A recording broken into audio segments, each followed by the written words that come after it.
Entonces vamos a dar inicio a nuestra mesa redonda. Invitamos a los conferencistas que estén aquí presentes, la doctora Sonia, el doctor Juan Fernando, la doctora Danitza, como sabemos, ella ya se fue de viaje, de nuevo a Bogotá, y la doctora Adriana, ¿también se fue?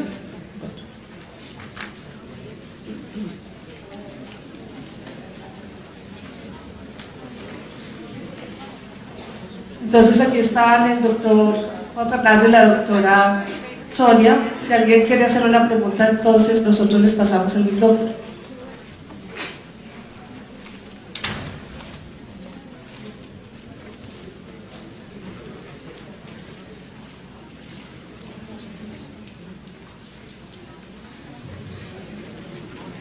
Yo soy José Gatona. Para la doctora Sonia, una preguntita. En el nuevo abordaje de los pacientes con el DSM-5 actual para autismo, no se modificaron las escalas. Entonces, ¿qué trabajos se están haciendo para modificar las escalas? Porque, por ejemplo, para los menores de 18 meses siguen utilizando mucho escalas de lenguaje, lo mismo que para los menores de 2 años. Y eso hace que, por ejemplo, en el chat que uno utiliza normalmente rápidamente como un screening, le den dos ítems negativos, y eso hace que se tenga que hacer inmediatamente estudios adicionales como helados. Pero si no se modifica, entonces se va a seguir haciendo como un screening falsamente positivo. Les pido el favor de que no se me retiren del salón, si son tan amables, porque el tema es de interés para todos. No va a ser muy larga la mesa redonda y posteriormente vamos a pasar al almuerzo. Entonces, por respeto a los conferencistas y a los que se quedan, entonces les pido que nos quedemos en el salón. Gracias. Bueno, gracias. Brevemente. A ver, me gusta tu pregunta porque de pronto queda mal interpretado. Sale como criterio esencial, definitivo en el diagnóstico. Sin embargo, no se deja de considerar como un elemento importante a tener en cuenta. De hecho, bueno, ahora me das pie para comentarte, en el centro DINA de la Universidad de Manizales, una fonoaudióloga acaba de hacer su tesis de neuropsicología en asociación de trastornos de la lectura, la escritura y el lenguaje como marcadores en pacientes con autismo Asperger, y se vio una asociación muy interesante ahí. Sobre todo ellos son muy hábiles en la parte pragmática, o sea, por ejemplo, la gramática, en la ortografía, en todo eso, en las formas, pero en la parte semántica, el significado está totalmente desdibujado, y eso sigue siendo importante. Entonces, de pronto, sí, gracias porque me permite precisar, sí hay una alteración en el lenguaje escrito, en el escrito no tanto, en el escrito de pronto en las formas, como usan un lenguaje bastante poco usual, pero sí hay en la parte de la semántica y la interpretación. Entonces el lenguaje sigue siendo importante. Sin embargo, en el DSM-5 no se considera como vital para confirmar o descartar, y las escalas pues igual lo consideran. Yo pienso que no se deben todavía modificar. Habrá pues seguramente que afinar algunas cosas, pero siguen siendo válidas. No sé si te respondo. Para el doctor Juan Fernando, pues ahorita que estuvo aquí a mi lado, le dije el tema de la relación médico-paciente da para muchísimo rato de conversación. Quería de pronto como 2 punticos que nos hablara algo.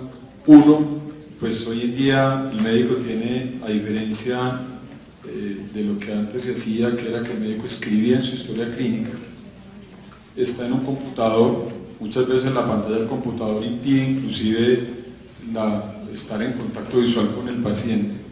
Está clavado, por decirlo así, pues entre comillas, en el computador, y eso definitivamente afecta esa relación, aparte de que tiene que pues dejar un registro muy bien hecho, en fin.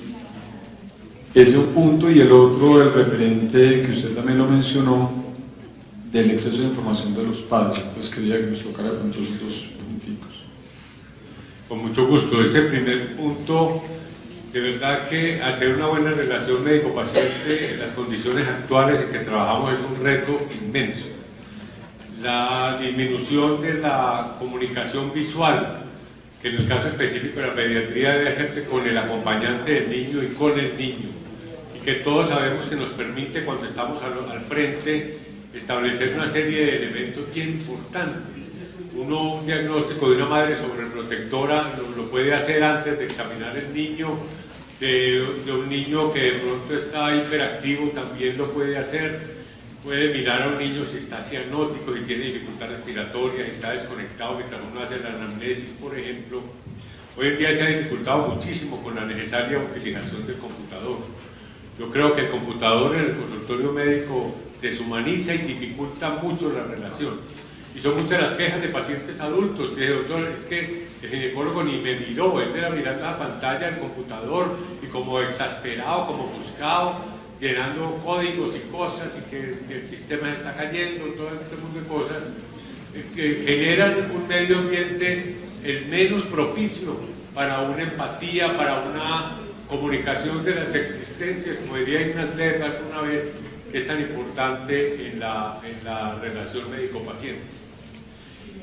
Sobreponerse a esto no es fácil, de verdad. Hay personas que lo hacen y yo me cuento de pronto que no tienen el consultorio privado del computador, por ejemplo. Sabemos que en las instituciones hay que tenerlo, pero hay que establecer de verdad se vuelve el ejercicio en la consulta muy fatigante para uno como médico que tiene que hacer tantas cosas. En 20 minutos uno recoger información, llenar la cantidad de elementos, hablar con la mamá, examinar bien al niño, explicarle la fórmula, resolver las preguntas que la mamá le hace, que a ustedes les ocurre como a nosotros, que llevan una lista y todo, sobre todo las mamás primerizas de lactantes menores, llevan verdaderas listas, pues que van estudiando. Es un reto muy grande, pues, muy grande, y que fatiga bastante cuando uno lleva 6, 7 pacientes, está en un grado de cansancio ya bastante importante. No tengo la respuesta para eso que el doctor me plantea. Yo he logrado pues en los 20 minutos hacer puericultura en forma pues como muy resumida, mientras la secretaria pesa al niño, uno va escribiendo las cosas usuales de la vacunación y de todo, pero es un esfuerzo muy grande que yo creo que no da los resultados que quisiéramos y deseáramos que aparecieran ahí. Pero este es un problema universal. Miren, en Inglaterra las consultas son de 16 minutos y es tal vez el sistema médico más reconocido en el mundo. O sea que eso no va a tener solución. Pues yo creo que volver a tener el tiempo que teníamos y todas estas cosas en lo institucional es bien complejo y de alguna manera tenemos que sobreponernos e intentar hacerlo lo mejor posible. Tener materiales en el consultorio es bien importante. Por ejemplo, frente al control de esfínteres, hay una serie de material, por ejemplo, de la Academia Americana de Pediatría en español, excelente, donde hay en página y media una secuenciación de lo que debe ser el enfoque de cuándo empezar el control de esfínteres, qué señales nos da el niño, cómo podemos impulsarlas, cómo podemos apoyarlas, todo eso, y se entrega muchas veces en una hojita y la mamá la lee en la casa sin mucha dificultad.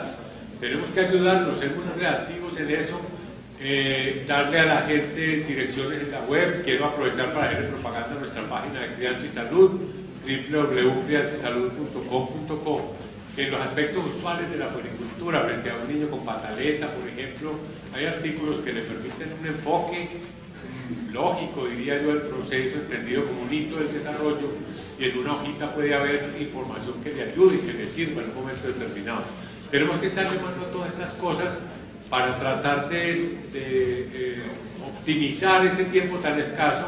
Les cuento que la Sociedad Colombiana de Pediatría ha estado en una lucha grande desde hace 2 o 3 años porque el Ministerio defina cuánto debe durar una consulta. Siempre han escatimado el estimativo exacto, pero no han dado una respuesta categórica por el temor a que eso se oficialice y se organice. Pero la posibilidad de que se aumente la veo muy lejana, la veo en realidad muy lejana y no tengo respuesta adecuada fuera de lo que hemos podido insinuar acá en este momento. La segunda pregunta se refería al exceso de información en Internet. Yo creo que nosotros tenemos que ganar la pelea, esa confrontación con los padres, adelantándonos a indicar unas buenas páginas de Internet. De verdad que en la preparación de la revista de Crianza y Salud que dirigimos, es mucho lo que tenemos que caminar por ahí, y tenemos alrededor de 60 direcciones web, portales de puericultura que hemos consultado y que consideramos excelentes. 60 en promedio. Esto lo hemos publicado varias veces en nuestra página, lo podemos volver a publicar. Y les quiero decir, por ejemplo, que las páginas españolas son de una calidad extraordinaria. La página de la Asociación Española de Pediatría y de la Asociación Española de Atención Primaria son maravillosas. Por ejemplo, usted encuentra un artículo, enfoque de la tos crónica en el niño, en 5 páginas, por ejemplo. Enfoque de las dificultades del sueño en el niño, por médicos especialistas en atención primaria, donde la aproximación inicial a mí me ha parecido muy, pero muy asertiva. La Academia Americana de Pediatría tiene en inglés, obviamente, su página maestra, pero tiene en español una serie de portales muy, muy buenos. Kids Health, por ejemplo, es un portal extraordinario, todo en español, donde las cosas no solo están escritas, sino que se pueden escuchar en español cuando uno está haciendo otra cosa. Son páginas excelentes que, si uno las recomienda a los padres de familia, de pronto le gana la pelea al mal Internet que los padres buscan de una manera desorganizada. Yo creo que esto es algo que también nos puede ayudar como en ganar la carrera por la información, por lo que nosotros consideramos que les puede ser bien útil. De pronto vamos a volver a publicar en la web las direcciones recomendadas pues por el grupo nuestro, donde encontramos por lo menos manejo científico de una serie de situaciones de todos los días en la vida cotidiana. Si hay alguna otra pregunta o inquietud, bien pueda, doctor. Bueno, una pregunta para usted, doctor, es acerca de, ¿reconoce si hay algún valor importante, sobre todo en esta, digamos, las formas de crianza actual, que han cambiado muchísimo, sobre todo en el valor de la disciplina positiva, y también sobre todo para los niños, qué efectividad tiene para los niños con mal carácter o mal portados, por así decirlo, que ya de antemano uno sabe que un niño mal portado es la respuesta de un padre que no lo está sabiendo llevar, por así decirlo. Sí, definitivamente hay bastiones en la crianza que son trascendentes y fundamentales. El doctor Brazelton, tal vez el puericultor más famoso de Norteamérica, dice que después del amor, la disciplina es el mejor regalo que le podemos dar a un hijo. Y yo creo que esto es así, porque la persona disciplinada es una persona segura, que se sabe comportar, que conoce los límites, que es absolutamente respetuosa del otro y que en ese sentido va a tener un comportamiento prosocial y un comportamiento favorable para él y para las personas que lo acompañan. Definitivamente hay niños y niñas fáciles de criar y hay niños difíciles de criar. Hay niños que tienen un lenguaje afectivo más complejo y que hace necesario por parte de los padres, los adultos acompañantes y los educadores procedimientos diferentes de los que necesitaría un niño promedio. Las madres que han tenido varios hijos y que están aquí saben que ello es así, que cada proceso de crianza es un proceso individual, que la crianza no es una ecuación. En la crianza hay que hacer un viaje al interior de cada hijo y en ese sentido el proceso de disciplinar frente al niño respondón, temperamentalmente difícil, el niño retador, como lo clasifican algunos psicólogos, amerita aproximaciones que tienen que ser diferentes. Ahí el concepto de disciplina positiva me parece muy interesante. En el pasado Congreso Colombiano de Pediatría, el año pasado en Cartagena, invitamos a la doctora Nielsen para que es prácticamente la fundadora del proyecto de disciplina positiva, y en una sesión plenaria ella pudo contextualizar mucho de su proyecto y de su vasta experiencia. Ya hay grupos de disciplina positiva en varias ciudades del país. En Medellín, por ejemplo, hay uno, se hacen cursos y le confieso, yo obviamente tengo el libro, lo he leído y me gusta bastante, pero en las pacientes que han hecho los cursos han visto mejorías notables en la relación con sus hijos de crianza un poco más difícil. La idea es clara, hay que disciplinar, pero se puede disciplinar con amor. Es decir, se pueden confrontar las conductas negativas de los hijos y es necesario confrontarlas, pero de una manera que no sea humillante, que no implique contacto físico, que no implique dolor. Yo creo que el castigo físico debe salir del contexto de la crianza. Está profundamente arraigado, viene desde los tiempos bíblicos. En la Biblia, en el Eclesiastés, hay citas clarísimas, propensas y favorables al castigo físico, y es algo que está metido en el contexto de la crianza. En un trabajo hecho hace 2 años, en Medellín, el 47% de las madres que respondieron a una encuesta decían que era absolutamente necesario el castigo físico para criar bien a los hijos. O sea que desmontar ese proceso no va a ser fácil, ya que está inveterado y metido ahí.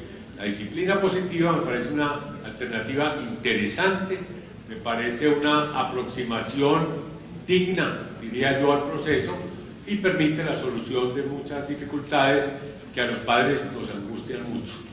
En un trabajo que hizo la OPS sobre el castigo físico, encontraron que una de las causas por las que se infligía el castigo físico a los hijos era por el temor de perder el control sobre ellos. La gente le da temor que ese muchacho se le salga del camino, que se le tuerza, que se le pierda. Porque como le decíamos al comienzo, en el proceso de crianza ningún padre se quiere equivocar. Y por eso nos angustia tanto cuando las cosas no salen como son. Porque uno siente que la labor más importante de su vida se le está saliendo de la mano frente a un niño que toma otros caminos y otras dificultades. O sea que esa sería mi opinión en ese sentido, y hay unas aproximaciones al concepto de poder, al concepto de autoridad, que de verdad bien valen la pena en la propuesta. Bueno, y una pregunta para la doctora Sonia es, yo todavía en consulta a veces tengo dificultades porque difiero de muchos conceptos de otras personas que han visto a nuestros pacientes, pero sobre todo en el tema del autismo, ¿a qué edad se puede establecer un diagnóstico de autismo o por lo menos una aproximación? Y también veo que recientemente estamos notando que no todos los niños que tienen rasgos de autismo tienen autismo. Hay muchos con trastornos de integración sensorial muy específicos, pero los rotulan dentro de un niño con autismo, y entonces ahí es donde fallamos muchísimo con las conductas porque resultan desafortunadas para ellos. Bueno, cada vez más se está afinando instrumentos y observaciones para determinar cuándo decir un niño es autista. Los consensos y las guías todos hablan de los 2 años, sin embargo, no significa que antes ya no hayan indicios bastante sospechosos y casi que claros en muchos niños. En Londres, por ejemplo, también se ha visto que se llega a diagnosticar entre los 6 y el primer año, pero pues a mí me parece en lo personal pues bastante prematuro, porque un niño es demasiado plástico y tiene todo un potencial, y además también que hay unas variaciones bastante claras y los niños no son tan lineales, hay veces que hacen unas escalas muy grandes, así como también puede ser que ocurra como en un retroceso. Entonces el niño se debe ver en la evolución, pero por supuesto que a los 2 años sí es posible hacer un diagnóstico claro. Cuando se utilizan todos los instrumentos, todas las valoraciones del equipo, es posible hacerlo. Muchas gracias. Bueno, queremos invitarlos para que esta tarde nos acompañen. Tenemos 1 hora del almuerzo, vamos todos hacia la piscina y el doctor Carlos Villegas les va a dar una notica, pero quiero invitarlos a que los que les hace falta este boletín de la crianza humanizada, de qué es un hábito y de crianza y ciudadanía, tienen las hojitas allí en la mesa donde se hicieron las inscripciones.